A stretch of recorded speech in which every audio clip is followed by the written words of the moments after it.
Welcome back into Smart Analyst. It is really nice having you back. Uh, Today we're going to be talking about how to convert your long to short and how to convert your short to long. But like a reverse strategy to actually help you change your position. It is I'm going to be giving you the details on how to do it. We're going to be practicing how to do it ourselves. And I'm going to be showing you step by steps on how to use it in futures trading. Now, if you're a spot trader, not a futures trader, and you want to understand how to use the same strategy in spot trading, you will need to watch my previous video. You can check the link in the top channel here, right?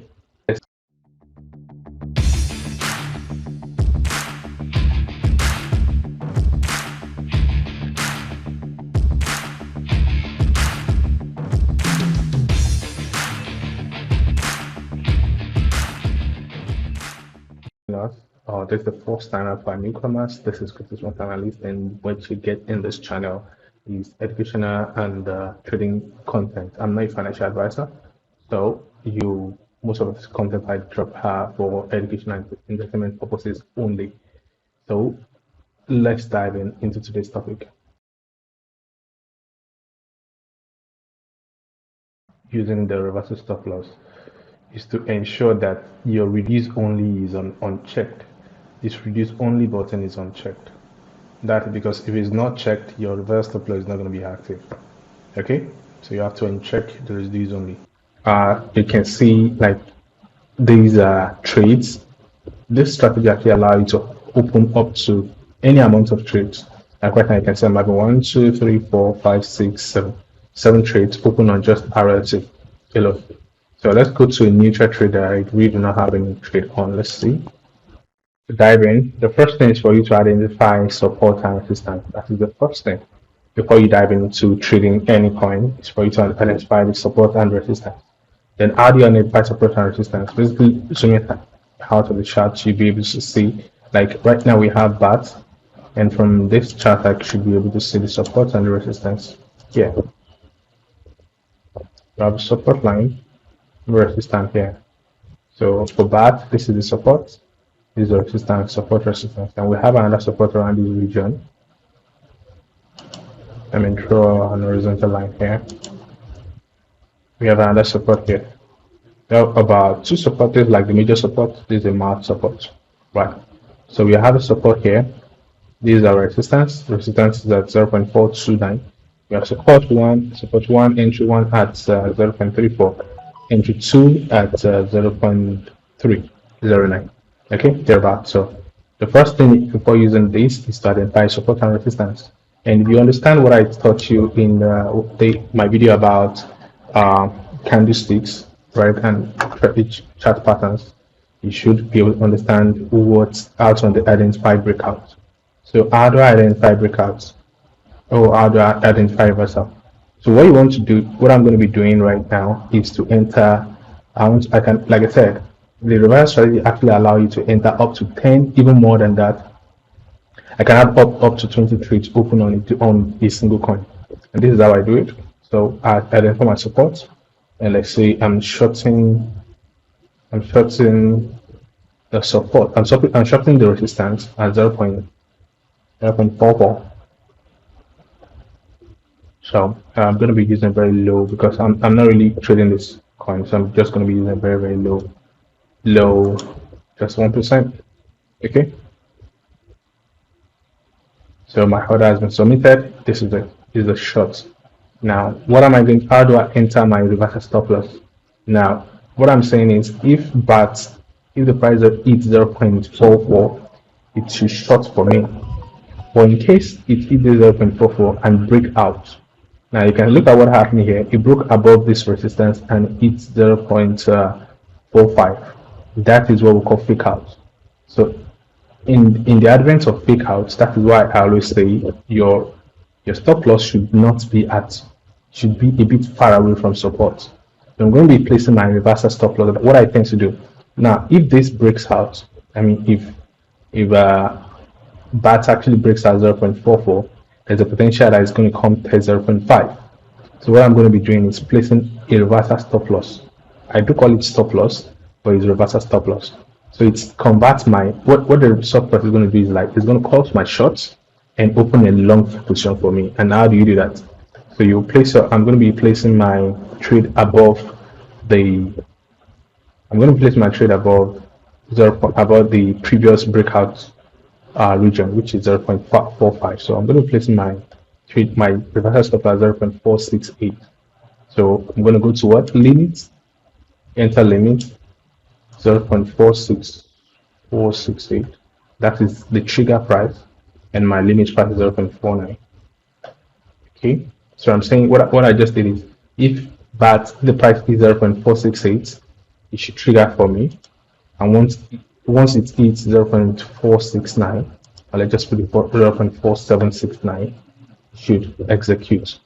And what am I going to be opening? I should, for you to actually have a reversal stop loss, you must have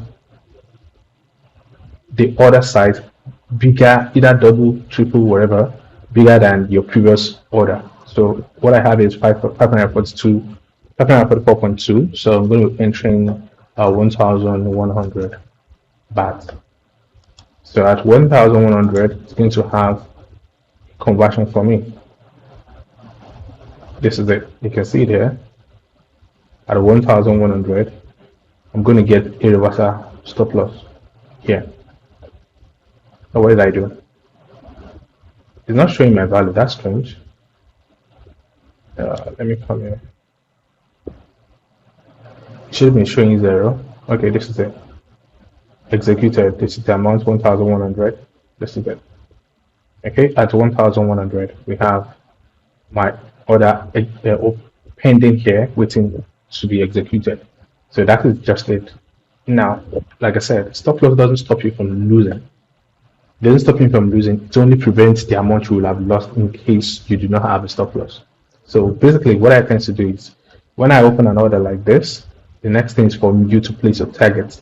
So I'm going to be placing. If you look at the previous chart, we had a breakout, and if you look at it, we have this resistance. We have a support here on this chart. This is a support line. Let me draw the line. I have a support line here.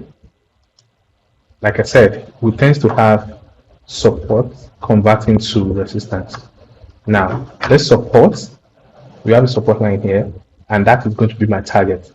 Because I said in trades, we tend to have some support line converting. You can look at what I have happened here. This is the support. This region was a support, was a support, but it actually turned to resistance here. So I'm going to be projecting that this support is going to turn to resistance. And by the time if you zoom out, if you try to draw my moving average, this 200 moving average, by the time I draw my 200 moving average, projecting it downward, it could, and it actually would hit about this region. It will hit about this region. So this is my projection for price target.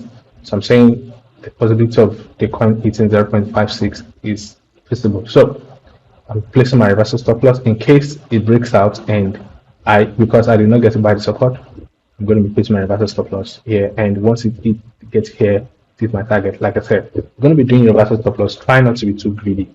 That is why it's best to actually have a larger volume than a lower volume. A larger volume, which is like times 2 of your previous order, which you're going to be losing out of, and converting that to a long.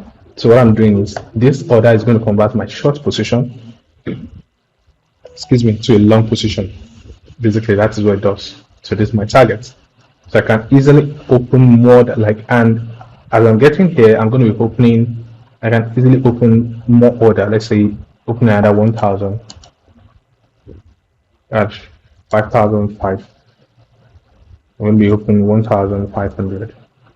That is, I'm saying if you subtract 1,001 minus 544, that's going to give you. I don't want to use my head right now. That's going to give you 556. Now 556 minus 1,005. That's going to give you 944.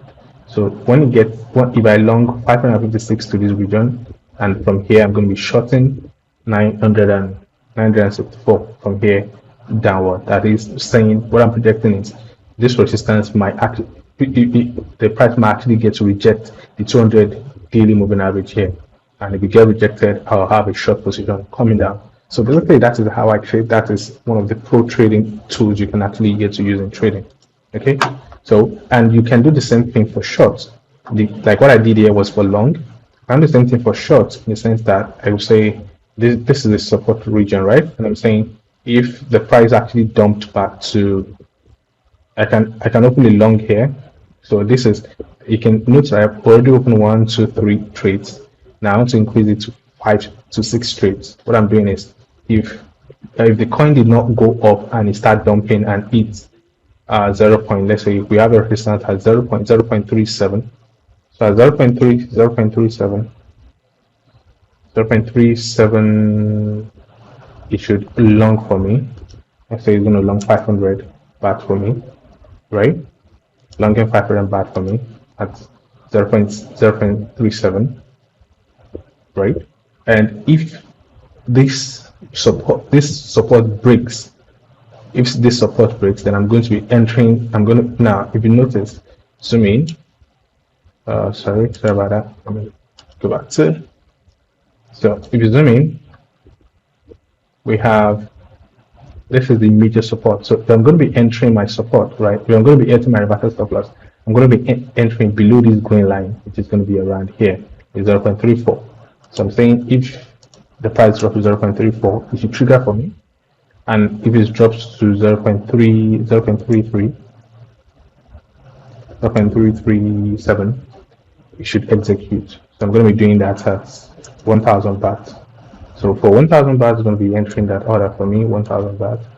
Short it for me. That's a short position. And I'm going to be entering putting my target not too far away. Like I said, this is actually strategy you get to use when you're not really too sure about the direction. Okay, and if you're not too sure about the direction, the best thing is for you not to be too greedy in your trade. So just for you to place your target to be closer, not too far away. So I'm going to be placing my target close to here, which is 0.30. My target is going to be at 0.30.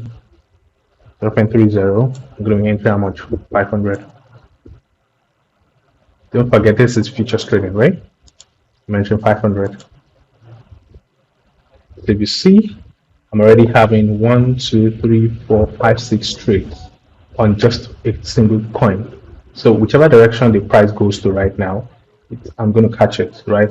Now, one of the disadvantage, because everything has an advantage and disadvantage. Now, one of the disadvantage of this coin is the fact that you can have a fake out. Now, if you have a short here, which is good, and the price finally broke your resistance, and you tend to have a fake out that hits your long position, your reversal stop loss here, you can actually get trapped. Those are the major disadvantage of this strategy, and that is why it says best for you to actually have your stop loss a bit far away from resistance, so that even if they're going to be a fake out, it might not get to eat, which is actually much better for you than for you to get trapped. So in this scenario, that is why it's best for you to probably get to check your, you need to probably get up to check your trades and ensure that your trades are in line with what you want it to be. Okay, so that is what I'm going to be teaching about today's class. If you have any question, please drop it in the comment section, or you can drop it on our Telegram channel. Don't forget to follow, like, and subscribe to us on Telegram and on YouTube. Thank you, and do have an amazing day.